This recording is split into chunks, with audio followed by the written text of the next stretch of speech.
everyone. I want to talk about potatoes. Boil them, mash them, stick them in a stew. You can even fry them. Want to talk about the different kinds of potatoes? Because believe it or not, what kind of potato you choose may or may not make it so that you're successful with whatever you're trying to achieve. So I just want to go over the different kinds of potatoes and what they're best used for. So the first thing I want to start off with is these really popular. This is a russet potato. It's got this really lovely skin. They tend to be bigger. These are really, really great for baking, making classic baked potatoes. They're got this nice thick brown skin. You wash them up, you stab them with a fork. I also like to dip mine in a quick solution of water and salt, just really quick. Put them in the oven, 450 degrees, about 15 minutes, and you get a wonderful baked potato. Just cut a little X in it when it comes out, squeeze it together, let that steam come out. Nice, fluffy texture. And what they're not good for is mashing. That's because they're so light and fluffy when they cooked, they basically fall apart. And that doesn't make for a good mashed potato. Now, these are red potatoes.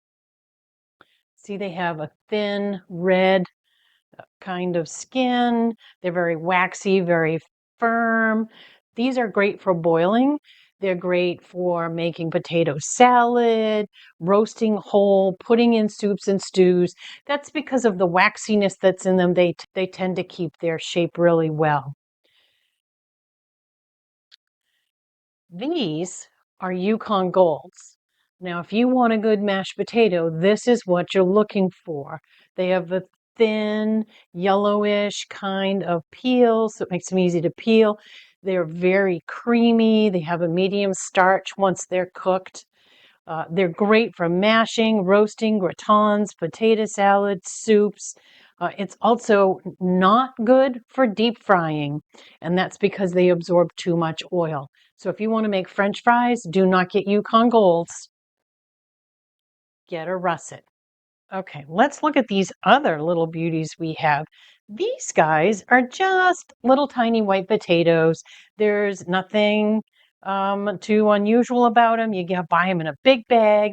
This is exactly what I use when I am roasting potatoes. If I wanted to make smashed potatoes, I might use these because I'm not looking to get a really smooth texture from my mashed potatoes. I'm just smashing them, maybe with a little garlic and butter. Yum.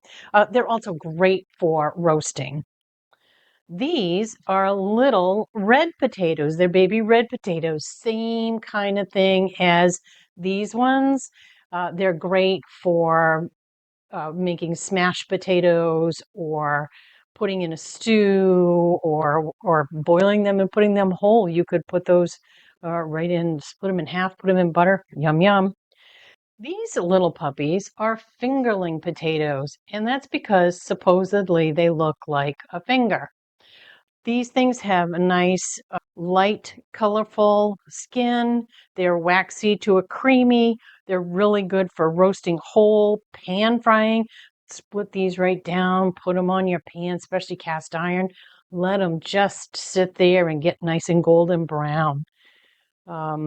These guys are not good for mashing because they're too small of a size. They got a small yield. Doesn't mean you can't do it. It's just that they're probably not your best choice. I would leave that for your Yukon Golds.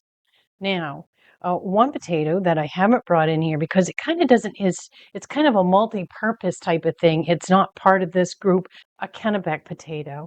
Now you can see they're kind of a cross between the russet and the Yukon Gold. And that's because these are bred purposefully here in Maine. They're called a Kennebec potato. They're a white potato, just general all purpose. You can fry these, you can deep fry these, you can mash them. If you can't find a russet for baking or a Yukon Gold for mashing, look for a Kennebec or something that says whole or white potato on the bag, and you can pretty much do what you need to do with those. There is a guide in the description. There's a link to it for all of these different potatoes. It tells you about them and what they're good for, what they're not so good for. Don't forget to follow me on social media at Me and Grok in the Kitchen. Thank you very much. And remember, life is too short to eat bad food.